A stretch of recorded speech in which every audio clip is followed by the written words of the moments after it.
Surprise! Welcome back to my channel. Follow me over on Instagram at EMWILSS. I have two special guests with me today. This is obviously your husband. This is obviously Daniel. You know him from many videos before, and if you've been on Instagram Live, Andrew, my friend here, was on Instagram Live many times. You want to introduce yourself to the YouTube? Yeah, my name's Andrew. A-Lob's the nickname. That's about it. Great. So I brought them on. A lot of you ask all the time for me to bring Daniel back on. You guys loved when Andrew was on Instagram Live, so I thought, why not? Andrew's staying at our house this weekend. Why not get us all together? Have them give you some answers to questions that I have that I get from you guys all the time, just to hear their perspective as a married guy and as a single guy. Yes. So let's get to it. The first thing I wanted to ask you guys, a lot of the women out there, they don't meet a lot of men of faith. So I wanted to ask you both, why is your faith important to you as a young man in the world today? I think it's true. I care about truth. So for me, my faith is at the core of who I am. It defines me. It gives me identity. It gives me hope. It gives me a reason to exist and to live. So my faith is crucial, and especially in like dating and like being with someone else. If I can't share the deepest part of who I am with someone, like it'd be really difficult for that to work. So yeah, my faith is why I'm here doing what I'm doing, and gives me a reason to live, a hope to live for, and like amazing joy. Totally. That's it. What about you? Yeah, that's not really about, I think, it's not that I chose, I guess it is, yeah. It is an active choice that we make every single day to make your faith important, or to keep your faith important to yourself. But I think it's, the Lord draws you in, and all you have to do is really be open to that and actually be willing to engage in that as well. I think so many people these days, the Lord's knocking on everybody's door, that people are so consumed in other things, not really taking the time to be quiet, to kind of give the Lord the chance to speak to you and have you actually listen to that call as well. So I think if people would kind of step back in their day a little bit, take a couple of minutes, even if it's only a couple of minutes out of the day or whatever it is, but to listen to that call, I think God's calling on each and every one of us. And once you've experienced that, there's no going back. Love that. Boom. Fabulous. Obviously, a lot of the girls have questions about dating, right? And they love hearing guys' perspectives about dating, and they're willing to talk about that. That's something that they really want to hear a lot about. A lot of them are super discouraged by both the hookup culture and the what feels for many of them. I hear from you guys all the time about how it's really hard to find great virtuous men in the world today. Not only just like examples of great virtuous men, but great virtuous men to date as well. So what would you say to a woman who feels discouraged by the hookup culture, or like there's no great men anywhere for me to date or ever marry? I'm always sharing, I feel like with teens everywhere, don't settle. It's easy to say. It's easy to say that, and I'm 29. I'm a single guy, and I experienced loneliness. Like let's just get real. Okay? Totally, go for it. Most people, I think, are so concerned with relationships because, well, one, they're a really good thing. Yeah, of course. But two, our society has made it to be this ultimate goal, and then the reality of it is, it's like, okay, the hookup culture, people feeling like they need to be sexually active, all these things that the world's trying to share with us is actually taking away from our ability to, I think, experience real freedom. And so these poor young people are like, they need to be in relationships, they need to be having sex, they need to be hooking up, and we're being told all these different ideas, when in reality, God's plan for us, if He really is God and He formed us and knew us, He has a blueprint for our existence, and He actually knows that chastity is good for us. And He actually knows that those times of loneliness that I experience all the time, I want to watch a movie and cuddle with someone. Like, come on, like who does it? Totally. Like, but we just run to relationships to fill a void that only God can fill. Relationships also are amazing. Like, sex is amazing. I've heard. Never done it, but I heard it's awesome. Obviously, a lot of people are doing it. And these things, I think, that are innately good in us, God wants to actually order. Like, I think when people are like, I'm spiritual, but I'm not religious. Yeah. What they're saying is like, and what I say to them is like, you are spiritual. This is true. You are. There's a spiritual part of you that actually needs ordering. And religion's not bad. It just orders that spirituality. I think it's encouraging for them to hear your choice to live chastely as a 29-year-old man in the world today. It's definitely tough. It's probably, and I've been sharing this more with people too, like Christianity is the most difficult thing you'll ever do. Like when people are talking about like, you know, like, oh, the joy. Like, I do experience a lot of joy, but there's a lot of difficulty trying to be chaste. Like, I'm a 29-year-old dude, you know, it's like, totally. I have sexual desire, and I think people think the church is just like, push that away, like, don't think about it, like, just don't do that, you know. Yeah. And in reality, it's like, no, actually, the church is affirming that sexual desire. It's so good, and when it's properly ordered and exercised, it's a really powerful, amazing gift. I guess, yeah, now it's very difficult. It's very difficult for me to not lust. I mean, I had a flip phone for a while. You know what I mean? Like, I've had to take steps to, like, dude, when I'm scrolling on, I used to have social media, and when I did, I'm scrolling, there's, like, people wearing booty shorts, you know, and it's like, what the heck? Like, right? We're making it very difficult for people to be chaste, and the reality of it is, it's possible, and ladies, guys, like, you should be looking for someone who believes that, because actually, the human person was designed for chastity, and if that's true, you will find more joy in that lifestyle than doing whatever you feel is right. Totally. Which is what people are being told. It's like, dude, you have this desire, you have to satisfy it now. That causes a lot of problems. And what freedom, I mean, both of you decided to save sex for marriage. Yeah. Mm. And like both of you chose the alternative route to say, no, there's value in not satisfying this desire right now. There's value in treating sex as something sacred. Yeah, that's good. So what has that experience been like for you guys as men when the world says, like, that's ridiculous? I think first to go back to the initial question, right? It's true. There is I was one of those guys as well that wasn't the guy that from the get-go, you know, was like, oh my gosh, I'm going to save sex for marriage when I found out what sex was and all of that, right? It was an ongoing process, and I think, you know, I want to speak for you, but it's not like it's like a cut, what is the term? Like a clean cut. Clean cut, exactly, like a decision, and once you make the decision, it's easy, you know, cruising from there, because obviously, you know, it's not. There aren't a lot of guys that are doing it, and that's true, and that's the reality of it, and it's a shame, and it's a shame that guys aren't stepping up. It's a shame that guys can't have the self-discipline that it requires. It's a shame that people aren't willing to truly invest in themselves, and thus investing in their future spouses and anything like that. People want to go on and obviously live their life and just kind of cruise and have fun and all that, and that's great, right? But it's, what are you actually getting towards? What are you living for? What are you living, you know, what's the point of it all, right? And if you're just, you know, having sex left and right, what's the value of it? Obviously there's no value to it, right? Because, you know, one day it's this girl, the other day it's that girl. Like, what does it matter anymore? I just feel like it's so easy for guys these days to just kind of give in and then, you know, just roll with their desires, right? Because it's a human desire. It's a great desire. And it's a good one, and we've talked about that thousands of times. Yeah, for sure. But it's about indulging in that. It's about lusting into that. It's about wanting to satisfy yourself versus the other person. Because really, it's about a guy. They want to have sex, and they'll, you know, again, because it's that natural desire to do that. But they just want to fulfill that for themselves. They want to have pleasure for their own good. You know, it's not about you actually love that person because that's maybe what they'll say or whatever it is. But really, that's not the case, right? They just want to have instant gratification. Yeah, exactly, and then move on again. And there's no deeper meaning to it anymore, or, you know, in a lot of the cases there isn't, and it's a shame. Yeah, well, I think I also I mean, in high school I partied, didn't believe in God. So obviously the sexual act was something that every guy was just like doing and pursuing. Yeah. No, it's like you did everything. You went to the parties, you got drunk to get with that girl, and you know, I think a lot of them experience today. Go on. Yeah, so it's like I did the hookup world. You know, and I never had sex, and it was always just like this huge like literally my mom calling me at like midnight, like, you need to get home now or else you're grounded, and I'm about to I'm trying to, you know, like get with this girl, and I'd have to go home. It's funny how God did it, and then all of a sudden you encounter God, and that, you know, Jesus is real, and actually the church isn't this entity just trying to brainwash people, but it actually exists to give you life and life in abundance. And then I'm like, oh my gosh, I need to save this for someone.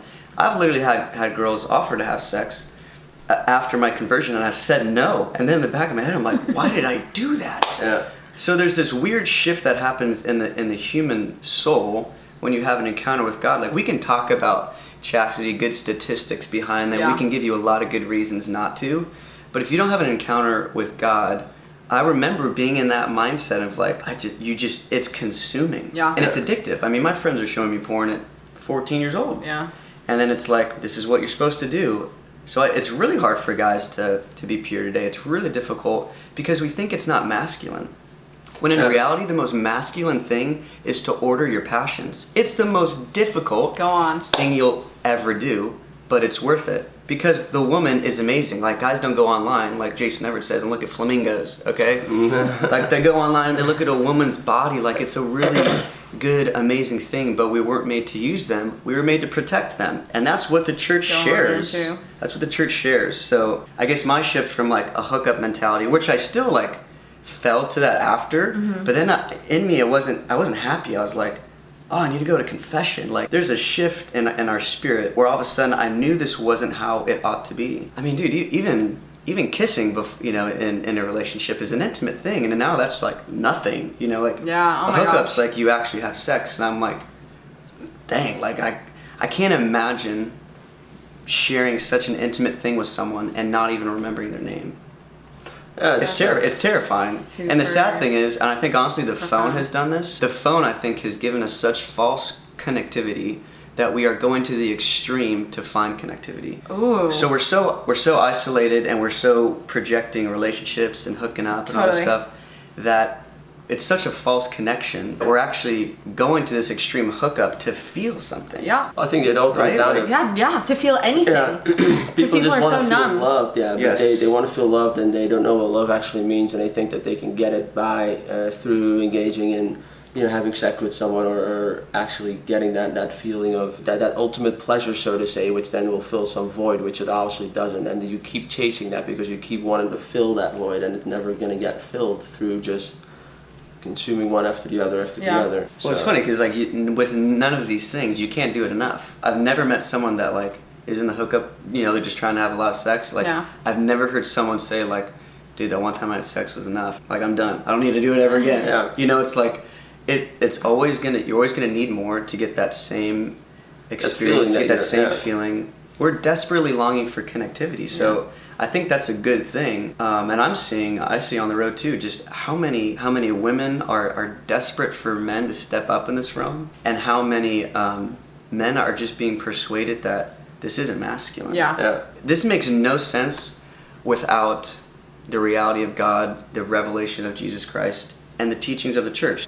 This is all just, truth is subjective. It's whatever you feel is right. This conversation means nothing. It's just our ideas about sex. But if there is objective truth in this instance, which I think there is, because everyone has a line drawn. Everyone draws a line with the human sexuality at some point. At some point, they're like, that's objectively wrong. It doesn't matter if it's the hashtag #MeToo, the church scandal, business scandal. There is a sexual disorder that's happening in our culture that I would say is on a new scale. Totally. Like, you could never, even just 100 years ago, go and like watch someone have sex. Totally. Now you can just watch it on your screen. Totally. And we don't think that it's doing anything wrong. When in reality, it's like, there are objective truths to how our sexuality can be expressed. Why can't you do it with a little child? If they feel it's right, why is it wrong? That's so true. But the reality is that is always going to be wrong, no matter what culture says. That's always going to be wrong. Yep. What would you say to girls? Like I said, obviously you're a single guy, and you're a great virtuous man. What would you say to girls who feel discouraged? Like, there are no great virtuous men left in the world. I know that you know them, right? And I tell the girls all the time, like, I know some, but to hear you guys talk about your friends and the men that you know, I think is a helpful thing. Yeah. I mean, I know guys all over the country that are living as single or married, and they're living chastely in their marriage. They're living chastely as single men. I would just say to, any of you girls listening, I don't know how much longer I can wait, or these things of we're terrified of loneliness, obviously, and we really think that if we actually try and do this, we'll be lonely forever. So I would just say, hey, there is hope. There are men. If you believe in God and you believe that He's personal and that Jesus is real and you can actually have a relationship with Him, He knows the plans He has for you, and they're good. So if you're just willing to wait, I am so impatient. But the first thing love is, in the scriptures we read, is patient. So if you really want to wait, you have to believe the truth that God will bless it. I mean, you guys are a great example. There's other amazing examples. The thing is, this isn't on your Instagram. This isn't on your Snapchat feed. Right. But the reality is there's men all over the world that are choosing to be holy, that are choosing to wait. For virtue. And if you aren't finding them, don't settle for someone. You can wait, and God will bless that. And there's gonna be rough days. Like, I have rough days. Yeah. You know? But it's worth the struggle. Like, I'm so excited, you know, my wife's out there somewhere. I can't wait to meet her. Like, to see her on the altar and be like, I waited for you. This was so worth it. Like, sex is gonna be great, I think, from what I've heard and talked to people about. So yeah, like, the wait is worth it. Yeah. Because we want everything now, right? We want our prayers to be answered now, and we want someone now, but like, it's actually better for me to be single right now, because that's what God wants. If you wanted me to have someone, I would be married. Probably. So true. But yeah, absolutely. I'm participating with grace. I'm trying to pray. I'm trying to stay pure. I'm going to the sacraments. I fail a lot. Don't we all? I get back up. Don't we all? So yeah, there's hope. There is hope. It's worth the wait. Love is patient. Patience sucks, but it's worth it. Like, if we really are persuaded that that life is about us, it's about me, then yeah, all this sexual stuff's gonna like make a lot of people angry. Totally. But when you realize sex is a gift, and it's actually the goal of from my knowledge, is in the marital act is actually to bring pleasure to the other person. Yeah. And obviously, yeah, the whole point is like it's a good, healthy, beautiful thing in the right context. Yeah.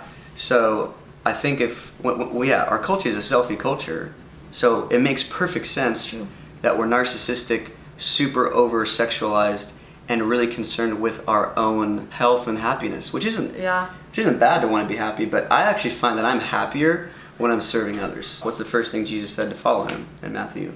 Deny yourself. Yep. Pick up your cross and follow me.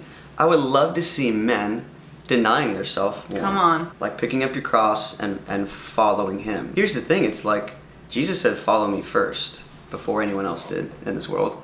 And I think when men like Daniel, like he's in the workforce, at a secular job, living in a monogamous relationship, which is weird to the world, has a child at 29, 28, you're 22, 20, 29. Just turned 28. You just turned 28. Oh. You have a child, it's like people are like, dude, like, your What's life's the fun over, in that? bro. Yeah. Like, and what's the fun? Oh, and that's the whole thing. My life is, how I perceive it, of course, is that through my journey to get where we are right now, there's been a lot of, self-sacrifice and all that, which only leads to a greater good. It's only that self-discipline, that self-sacrifice, just, putting other people before yourself is what gives what gives me, and I think a lot of other people as well, that greater joy, and that's what makes it, so beautiful, is that, you're not in this for yourself, you're in this for someone else. Like the self-sacrifice, all that, it leads to a greater good, not just for, you stand at the altar at the end of the day and you say, this is what I've been, sacrificing for, this is what I've been, waiting for, and having the self-discipline for, to, give that something to, that one person that you're absolutely in love with. Yeah. And not that, again, obviously people make mistakes, and obviously you can't come back from that 100%. Yeah, we talk about that a lot here too. Yeah, of course. But in the end of the day, I think anybody in general, if you're into your faith, not into your faith, if you're spiritual, if you're not, anybody, I think that it's a general feeling that everybody has. If you serve someone else, if you give someone else, if you give of yourself in what way, shape, or form, it's a satisfying feeling for yourself. We were talking about last night too, like on your deathbed, you're probably not going to be like, well, I wish I had a lot more sex with a lot more people. Or like, dang, I wish I had some really freaking raging parties, It's going to be like, no. Most pastors will say this: what are people talking about on their deathbed? Who do you love? And your relationships, and whom you need to forgive. So when I'm on my deathbed or wherever, like, it really awakens when you live in light of your death, right? Frater memento mori, Yes, brother, remember your death. When you Chest. actually live in light of your death, you actually live life more fully. It's true. Yeah. So that's the thing. I'll die one day. What is important? Right. What is important? It's like, yeah, sex is good, it's procreative, it's unitive, we need it, it's an amazing gift from God, but at the end of the day, it's not the most important thing. Question. But we've made it the most important thing. True. Question for you. We talk about this a lot. As a single man who's not married, do you think that it's worth it to live chastely even if you never get married? Yeah. Why? Well, kind of for the reasons that you outlined. I've initially stated. Like, I think chastity is actually really healthy. Like, I don't worry about someone getting pregnant. Yeah. I don't worry about getting STDs. Honestly, like, hooking up's really dramatic. There's like so much drama in like hooking up with a lot of people. You get connected. Yeah. I don't experience drama, but like, not that. Like, I'm not experiencing that type of drama. Right. So I guess physiologically, emotionally, spiritually, I think chastity really just logically makes a lot of sense. It's very difficult to say no to that passion. Yeah. And actually, like when Daniel and I did Exodus 90, my purity was amazing. Like it was, because I was fasting. We're praying holy hours every day. We're working out. I think when I am harnessing the desires well to love God and to love neighbor, I think I could do it. I think we're called to do that. And you think it would be worth it? Oh, totally worth it. It would still be now, as it is now. Yeah. Very difficult. Yeah. Let's not forget also the thousands and thousands and thousands of men and women who have been celibate through consecrated life. Yep. Everyone right now is always just talking about all the pre-scandal sexual stuff. There's more priests that have existed on this planet that were chaste their entire lives. It's more nuns true. that were chaste their entire lives. And we don't hear about those in the news. We don't hear about those. Because we hear about the sick, evil ones. Right. But the reality of it is, people think it's just this mind-blowing, like, what? You went your whole life without? Yeah. And that's like, yeah, and they turned out okay. Yeah. Right? It's so true.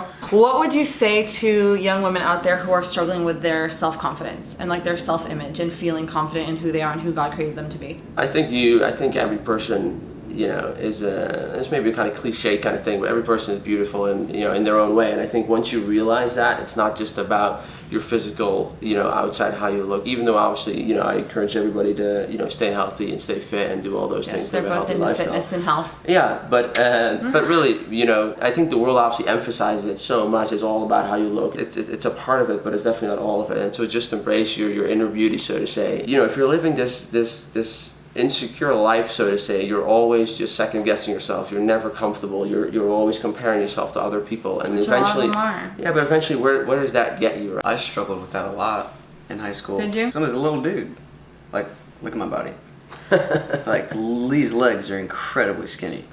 So I remember like feeling like, yeah, like I need to be this huge macho big guy, and really turning to the parties or the hookups to feel like I turned to hookups to feel like I had what it takes. Yeah, to and I think a get lot your of these, confidence. and a lot of these girls, I think, are so being persuaded that if they are sexually active or if they are in a relationship, then that's going to be their worth and their value. When in reality, when those things are stripped away, when we actually have to face us, it's a terrifying experience. I think honestly that's why people don't pray. Because Pascal said all of humanity's problems stem from the fact that man cannot sit alone with himself for just 1 hour. Yeah, that's true. So it's like when we face us, when we get off the phone, when we're not comparing, when we're just sitting with us, I think it's really difficult to love yourself. And I think that's why Jesus said, he was a smart dude, love God and love your neighbor as yourself. Like we always forget that. It's true. Yourself part. So I've found the more that I've actually found my identity, not in what I look like or how tiny I am or like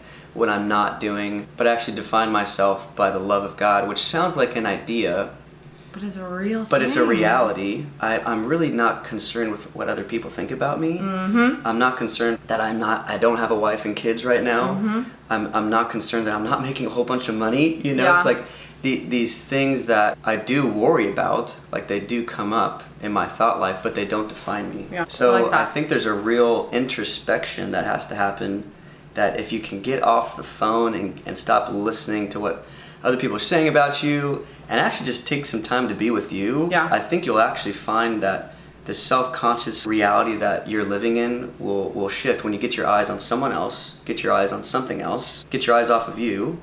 You actually forget about I forget, that I'm like my legs are like my niece, who's like a year and a half, has bigger legs than me. You know what I mean? It's like not true. It's incredible that God could create a man with this skinny of a leg. I mean, it's impressive. You know what I mean?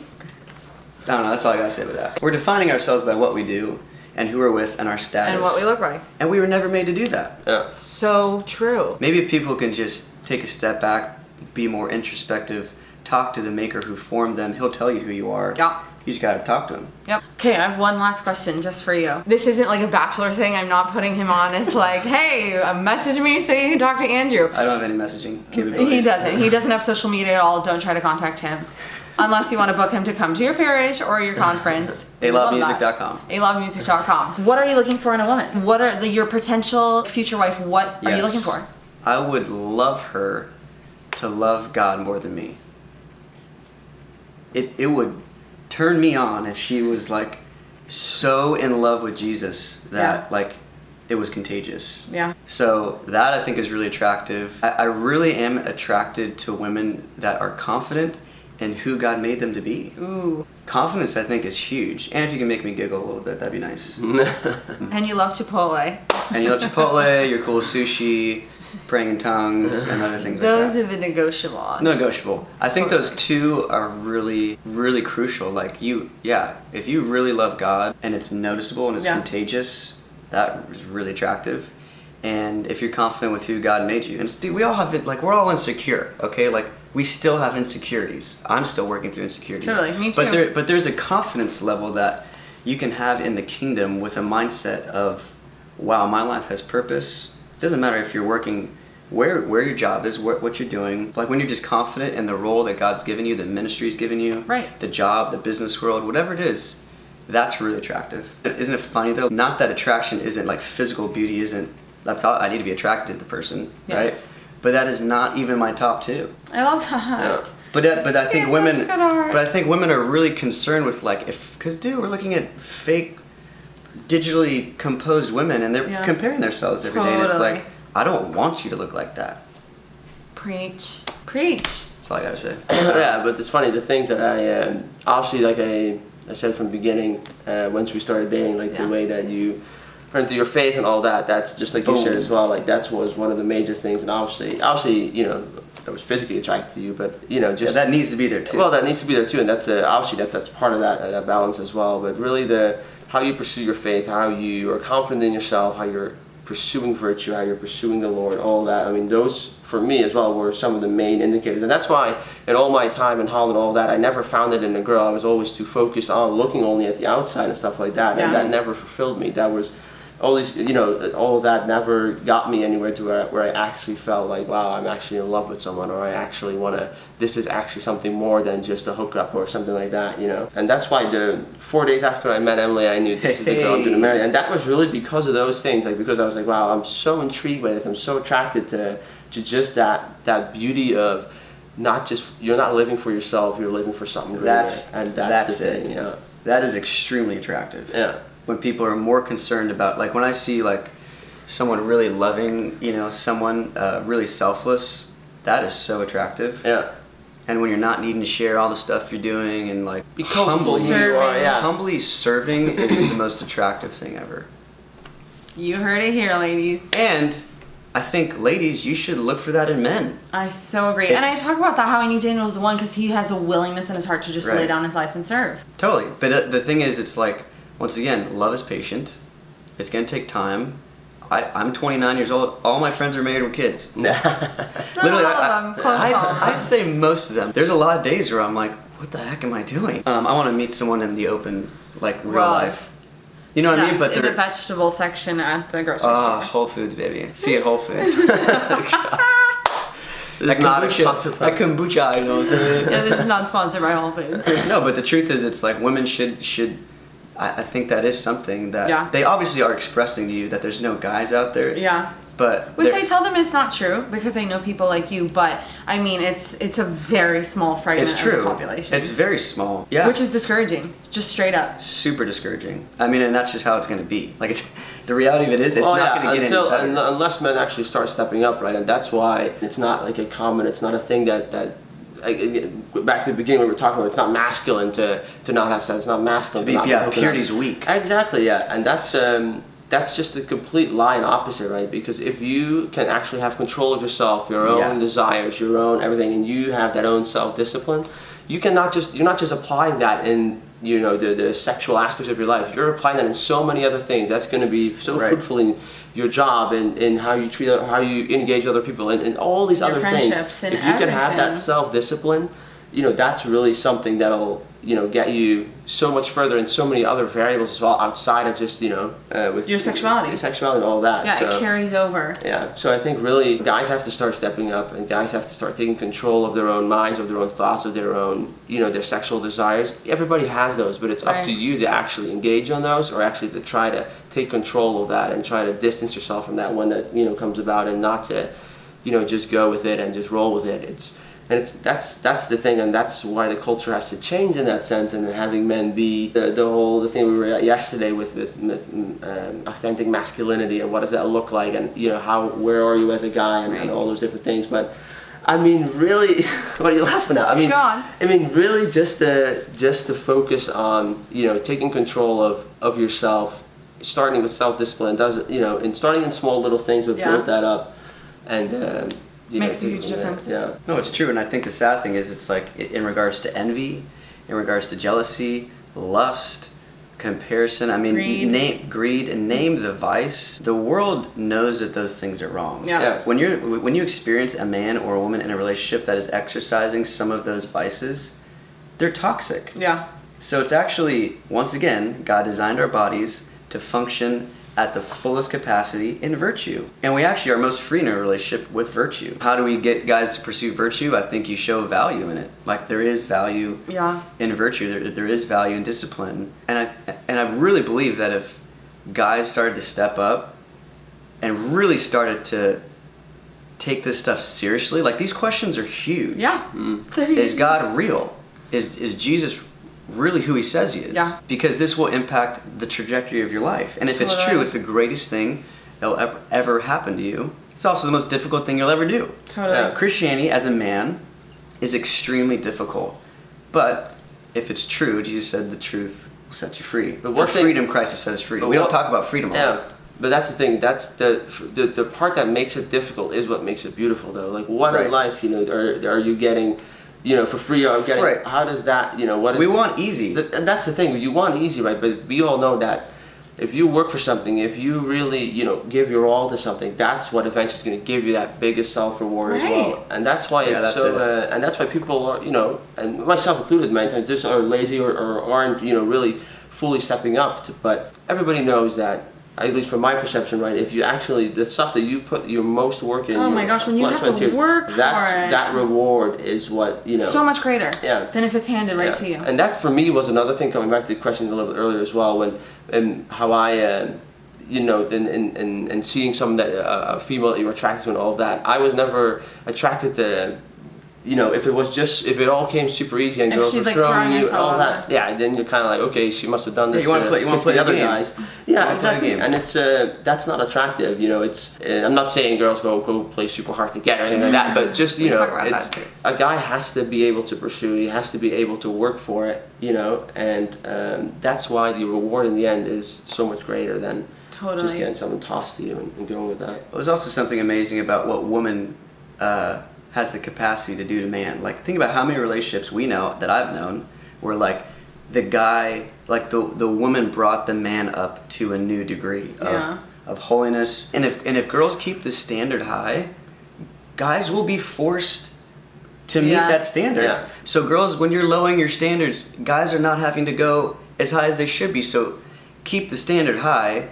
If it's the right guy, he will go out of himself, as a man is supposed to do, and meet that standard. Yeah. So many times, people in a relationship, guys do crazy stuff. Yeah. Whether it's faith related or job related. Yeah, exactly. Whatever. Like, guys will move across the world. Yeah, that's true. Like, we'll do crazy stuff. Yeah. So women, if you keep the standard high, you will have men that will be held to a higher standard, and they either will meet it or they won't. Yeah, and then you know exactly what you're dealing with, right? Yeah. If your faith is important and he doesn't want to go to church and he doesn't want to be pure and he's not going to pray and he's not going to love God and love others, like, why settle? Yeah. It's gonna end bad. Yeah. Yes. But the woman has an amazing power. Like, you women have amazing power. Yeah. The church actually gives the highest honor to women. No other religion, not even the world, gives the power of woman like the church does, especially in relationship to Our Lady, the Mother of God. God literally decided to fill a woman so much that she bore the second person of the Trinity. That's an amazing dignity. Women have incredible dignity in the church, and they have the power to really transform culture. And so I think this is why I love what Emily does, because, and I hope more girls listen to this, like, tell your friends about this, because girls are really being persuaded. Girls are really being persuaded that if you just give in to what the culture is telling you to do, you'll be happy, your relationships will be awesome, and yeah, life is just all about receiving the greatest pleasures. When I hear, like you're saying, you're reading these questions or these things that girls are saying, and they're just trying to keep this guy to like them or whatever it is, and basically this girl's trying to do whatever she can do to keep this guy to like him. Once a girl goes out of her way to just try to keep this guy, by her side or whatever it is, you should, take a step back, look at the bigger picture, and see that it should be the other way around, right? The guy should be pursuing the girl. He should be, going out of his way to get her kombucha.